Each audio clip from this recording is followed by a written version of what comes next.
Hi again, everybody. It's Kevin Canessa coming to you from the newsroom of The Observer and TheObserver.com on this, the 13th day of February in the year 2024. Sure glad you joined us today for The Observer Live. And with me today, as you can see, is my dear friend Tony Mondaro of the Harrison Weather Center. He was up all night long, and his forecast was spot on. Tony, thank you, and welcome today, as always. Like the Mets no-hitter, Kevin, it has happened. Yes. We actually had a formidable snowstorm in the town of Harrison after 2 years. Yeah, for 2 years it's been. And what were the final numbers when all is said and done? I know there might still be a little bit of precip out there, but up to now, what do you got?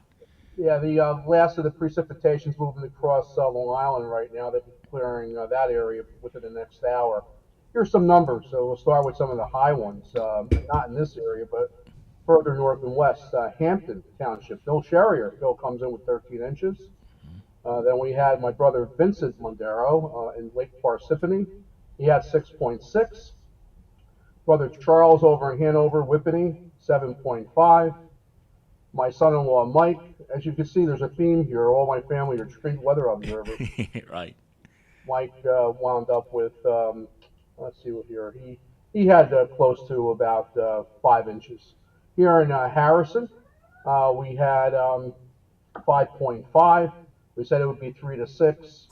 So we verified the forecast there. And our good friend Paul Haggerty comes in with 5.25 in the wonderful township of Lyndhurst, New Jersey. Probably North Arlington is about the same thing, about 5. Mark, my buddy over there, Cunningham from the DPW, uh, probably would say it would be around about 5 or 6 inches here in the borough. Wow. How about you personally? Did you get a chance to rest at all? Any sleep for the weary, or were you up all? Was that as an all-nighter for you last night? Last statement we put out to the clients were about 1 o'clock in the morning, and they woke up surprisingly at around 5, and already Good. changed the snow. We have a beautiful camera system here we purchased a few years ago. We're able to pinpoint exactly when the changeover happened. That happened between 2 and 3 o'clock this morning. Two and You know, three. but we did mix with some sleet too, some ice pellets on the onset there. So the cold air was working in right from the get go. So it was pretty good. Pretty good. Now, because it's in the 30s today and probably drop later tonight, what do you think should happen, or what should people do, or is there anything people can do really to prepare for tomorrow? Will it be icy tomorrow, or will you think it'll be clear by tomorrow, all things said and done? DPWs around here did a phenomenal job. Everything's clear. Those who have sidewalks that haven't shoveled yet or removed the snow, I would do it, by the time the end of the day is today, only because tonight, anything untreated is going to freeze solid. Now, if your sidewalk is moist and the road is wet, everything's been treated there. It's not going to refreeze. You're not going to have any issue there. Overnight lows 23 to 28 degrees. We're going to have some nice sunny weather from Thursday to Friday. Temperatures will be in the 30s, but road temperatures will probably be in the 40s to near 50 degrees in indirect sunlight. So we're in pretty good shape there. Just watch for refreezing because each night it's going to go drop back into the 20s into the weekend. We're watching a couple of minor systems for the remainder of the week. There's a little disturbance maybe come through Thursday, another on Saturday, but nothing compared to what we've just been through as far as the coastal storm. And all in all, it seemed like at the end of the day, the forecast was a good forecast. But Kevin, it's these forecast models, and we look at about 20 of them. Right. It's like a fist fight going back and forth. So what we do, it's no secret. We just analyze the situation. We have something very important that's behind me that a lot of young meteorologists and TV meteorologists don't use. And that's why I think a lot of bit of the hype, and that's a window. And that window and a good weather station giving you the readings of what's going on is very, very important. When we have a hazmat situation here, Right. either be in this area, and one town that worries me is Kearney because of all the chemical companies there. We have a plume model So when a plume goes up in that chemical emergency, if it ever happens, um, will tell us which way the plume is going. But my point is, we have weather stations in this area in every town. So if there's an issue with wind speed and wind direction, we're able to get that and pinpoint local weather conditions. A lot of towns have to use Newark Airport. Now, what if Mm-hmm. you're 3 or 4 or 5 miles from Newark Airport? Right. In the mesoscale, what happens if something like that happens in um, the springtime and when we have a sea breeze come through? We have the technology here to detect it, to shift the wind with the weather stations so we can keep people out of harm's way as we coordinate with the fire, police, and emergency management and EMS. You mentioned these weather stations that you've developed over the years. How do you come up with this? Do people volunteer? Have you reached out to people over the years? How did that all come to be? I'm very curious about that. Way back in the day, we did some assisting with the Hudson County Office of Emergency Management, and we got to Bruce Walters was my first OEM director. I'm a few OEM directors deep into there now. Jim Woods does a fine job with them. Before that was Jack Byrne. And working with the OEM, we got to meet a lot of the police and fire people that we deal with. You know, pretty much on a regular basis when we have an emergency. And we have weather stations either at private homes.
And you get some people who go out, and sometimes elderly people want to get the streets, the sidewalks clear. We certainly understand that. But, and I know you're not a doctor, I'm not a doctor, but is it wise for elderly people to be going out and shoveling heavy snow like that, or should they be getting younger people to do it? What are your thoughts on that? I think if you're elderly, you shouldn't be out there shoveling snow. You should be having somebody, if you can, if you have the resources to have somebody to do it for you.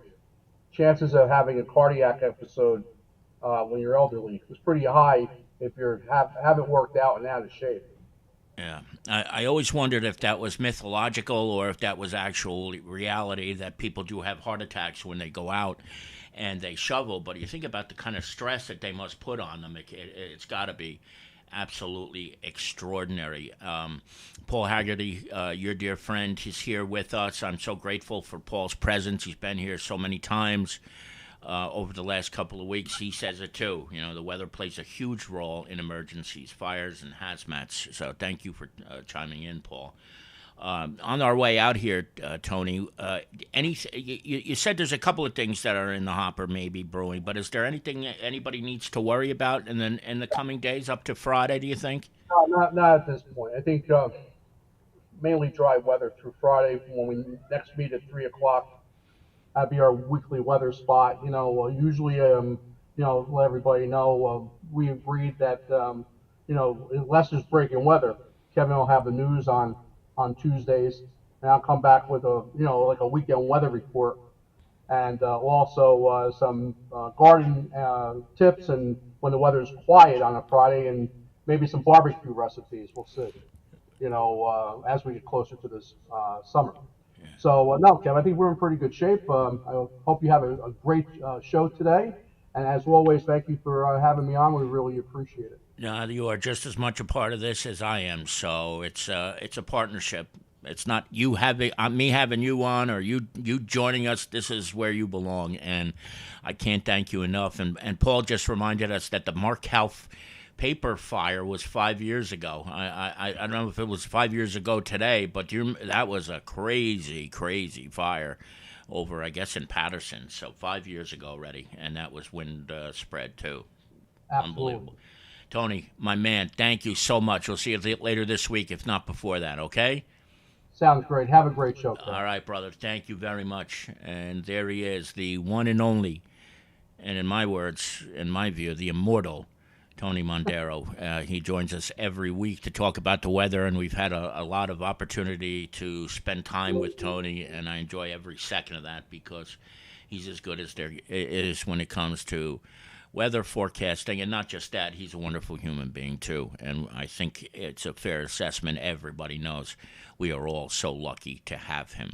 So, a few things that are not related to the weather today, and we'll start off in kind of a reverse order. And I wanted to bring this to your attention. If you don't know Anna Marie Latushko, she is a wonderful human being who is and was the Kearney Unico chapter president for a bunch of years, and she was also a district governor, and she recently completed her term there, and Mayor Carol Jean Doyle of Kearney and the rest of the Kearney Town Council honored her last week with a proclamation, and Anna Marie and her husband Dennis have done so many things for the community, whether it's donating toys during the holidays, scholarships, and things that Unico does. And, she's had cancer twice in the last few years. And she is an absolute trooper and warrior in my mind. And it's good to see her on the mend. And this was a really, really beautiful move on the part of Kearney Mayor Carol Jean Doyle and the rest of the council for making sure she was recognized for her hard work. So I wanted to make sure to bring that to your attention if you have not seen this yet. But it's on page number 4, and when you get a chance, please take a look at it. Anna Marie Latushko and her husband Dennis, two wonderful people, and I'm so glad that she was honored by the mayor and council. Before we go any further, however, I do want to say hello to a whole bunch of people who are watching us today. Pat Long, the best, greatest, and one and only mail carrier who you want to be your mail carrier, is here with us, and she's probably out delivering the mail right now. So you want to talk about loyalty. Walking in this mess, delivering the mail, listening to us live. Pat, thank you so much. She's a great friend. I can't thank her enough. Another dear friend, Carol Manley, my birthday sister, is here with us. Bill Pettigrew, retired from the Kearney Board of Health, is here with us. Excuse me. Dylan Sullivan, who is a junior at St. Peter's Prep in Jersey City. So he is, of course, soon-to-be alumnus next year of St. Peter's Prep, and he will join the fraternity that is graduates of St. Peter's Prep. Of course, you know I am, so I was going to throw that in there. So, Dylan, welcome. Thank you for coming by and for all the great things that you're doing for this community at such a young age. He was at one of the events that I'm going to talk about once we get past this portion, so I'll bring that back to you. Of course, we already saw Paul Haggerty was here. Paul, thank you. Patricia Isabella is also here. Manny Ventoso. Our own Lisa Fiorenzo went into the office today. The rest of us stayed home. Thank you very much for that. North Arlington Mayor Dan Pronti is here with us as well. Good afternoon, Mayor. Thank you very much for coming by. It's good to see you. And also our dear friend Carmen de Jesus is also here as well. Thank you, Carmen. Please give our best to our Nellie. Now, we'll move along to the next story of the day. And this is what one might think is a little bit of a morbid story, but it really isn't. Andy Schaefer is or was the executive director of the cemeteries office of the Archdiocese of Newark. And I know Dylan Sullivan will know Andy more than likely because of the project that he did for his Eagle Scout project. But Andy has retired, and he was the executive director of the Archdiocesan Cemeteries for 20 years after a 40-year career. And, I got to be honest, that is not a very easy job for anybody to do. He was in sales. I mean, how do you become a salesman for burial plots? You imagine how difficult that would be, that when you're basically selling plots, you're out there and you're selling what somebody's going to end up in years to come. But he did it, and he did it so well. And another friend of mine, Maria Margiotta, who is the Archdiocese of Newark's official communications director and spokeswoman for Cardinal Joseph W. Tobin, wrote a beautiful piece about Andy and his retirement. And after I read it, I thought, boy, my work was done. And that's why you'll notice on this story that Maria Margiotta's byline is on this piece. And that's because she said it better than anybody else could have. The Archdiocesan Cemeteries Office has always been so good to us here at the Observer. So I want to thank Maria. And if you've ever been in the cemetery in North Arlington, and let's face it, unfortunately, you probably have been at some point in time, what you see there is mostly the fruits of the work of Andy Schaefer. He is going to be missed, but I know he has put himself in a good spot with his replacement. Unfortunately, I can't think of his name right now, but I'm sure he will have his work cut out for him, but he will do it very well. Now, page one today has two stories, and the first one is a recap of an interview that I had a chance to do with Councilman Renato da Silva, who is the new councilman in the 3rd Ward in the town of Kearney. And I want to be transparent about this. I did not know this at the time when he was first appointed to the town council, but Renato and I have several mutual friends, including both of us, who is our dear friend Jeff Humphrey, who some of you may remember died in 2014. Jeff was on the New Jersey Turnpike in 2014, was rear-ended and killed in a just horrific car crash. And Renato and I have a few mutual friends other than just Jeff. So I want to make that very clear from the onset, that we do have mutual friendships in both of our lives. But I think some of you may recall a couple of months ago, when he was appointed to the Kearney Town Council, the headline that I wrote was Councilman Who? And because at the time, this was never, ever an issue of it being a slight on Mr. Da Silva himself, but it was more of an issue of there being very little information out there about him at the time. Well, it turns out, something I did not know at the time, or if I did, I certainly looked past it, that Councilman Da Silva was a member of the Democratic County Committee. And I apologize to him, because at the time of that story, I truly didn't realize that he was as qualified as anybody to be one of the 3 candidates who were recommended for that seat in the 3rd Ward. The only thing was, the day that the meeting took place where the 3 candidates were chosen, Renato was not present for it, and there were certain things that just were not really explained very well during the whole process. But he is now sitting as a 3rd Ward councilman in the town of Kearney, and I had a chance to meet a very, very nice gentleman. I really did. Somebody I really enjoyed the time. We spent about an hour on the phone a couple of weeks ago, and I really enjoyed it. Now, let me tell you this. Councilman Da Silva is running in June in the primary election, and he's going to have his work cut out for him, because there is already at least one person that I know of who is running for the seat as well, and that's Fred Esteves, the brother-in-law of former Mayor Al Santos. And I think Fred is going to be one of several people who wind up running for the seat. Now, I believe there will be a Republican candidate, at least one Republican candidate. I'm sure Sidney Ferreira, who had a phenomenal showing in the 2023 election, will have somebody who's considered running in the 3rd Ward. And I wouldn't be a bit surprised if we saw more Democrats, maybe even 2 or 3 Republicans, and then come November, some non-affiliated candidates. So this is going to be a tough road for Councilman De Silva, no matter what happens. But here's something you have to remember. This election is just to fill out the next year because, believe it or not, that seat is up for re-election in 2025.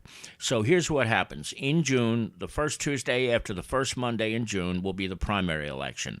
The Democrats will choose their nominee, the Republicans will choose their nominee, and then any number of unaffiliated candidates could run as unaffiliated, or what you might think of or call independents, even though it's not correctly the term, but that's what we'll say just to make it a little bit easier. The winner of that election then serves for 1 year. Just 1 year. That's what's left on that term. And then we'll have to run yet again in 2025 for re-election. So you see, this is coming very, very quickly. This is all going to happen. Now, if Councilman De Silva wins the primary, he'll face the others in November. If he doesn't win the primary, what you'll have is a case of a candidate who is a sitting councilman and might be a lame duck. So, it really depends on where the electorate falls in this year. But you also have to remember that this is a different year. This is a presidential election year. So the turnout will be significantly higher, I would think, even for the primary, than it would be on these off years where we don't have a presidential election. I don't remember the last time there was a council election that was concurrent with the presidential election, because it never falls on those years. So or if it does, it's very rare that it, from what I recall, but I don't think so, because the way it's staggered. So it's going to be very, very interesting to see what happens. But I hope you will take a chance and read the story about Councilman De Silva, some of the ideas that he has. He wasn't going to share everything. There's certain things that he's still waiting to decipher, including where he stands on the Greenway, which is fine because there's still a lot of time left before anything happens there. And you decide for yourself. Read it starting on page 1, beginning tomorrow when the papers are out, or online today at theobserver.com. And then the final story this week. This was tremendous. There is a gentleman whose name is Jack Coutinho, 83 years of age, and he died in May. And he was a veteran of the Vietnam War, of the United States Marine Corps, and he died in May. And because he was what I think was described as a very, very private person, he never had family, didn't have any friends at the time of his death. And I did a video about this last weekend on Friday. If you haven't seen it, you can catch it there. But he was finally laid to rest on Friday last week after a generous woman from Kearney donated a cemetery plot in Holy Cross Cemetery in North Arlington.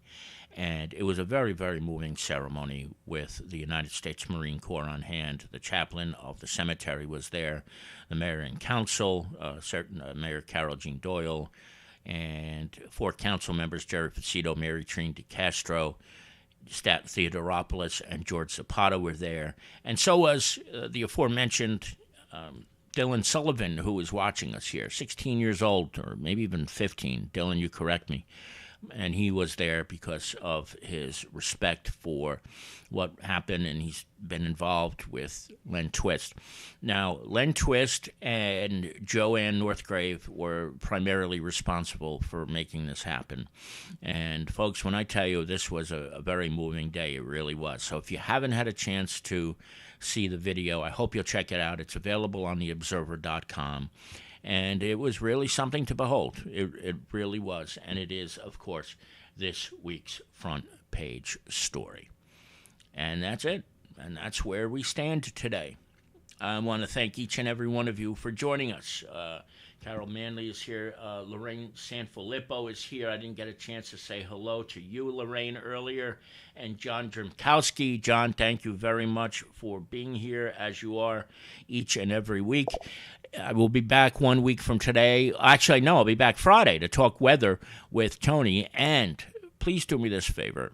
When you get a chance, go over to our YouTube page and like and subscribe to our videos. It really helps us to build the audience. It continues to grow on a weekly basis. Much of that is in thanks to Tony Mondero's appearances with us each and every week. But if you have not subscribed or liked this video, please do that. I know it sounds really corny and like I'm almost begging, but it really will be extremely helpful to us. They call it the algorithm.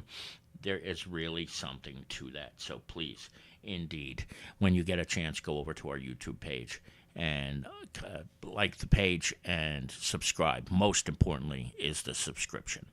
From the newsroom of The Observer and TheObserver.com, Kevin Canessa signing off for now. Stay safe, everybody. Stay warm, stay dry, and we will see you back here again very, very soon. Enjoy the rest of your Tuesday. Bye-bye.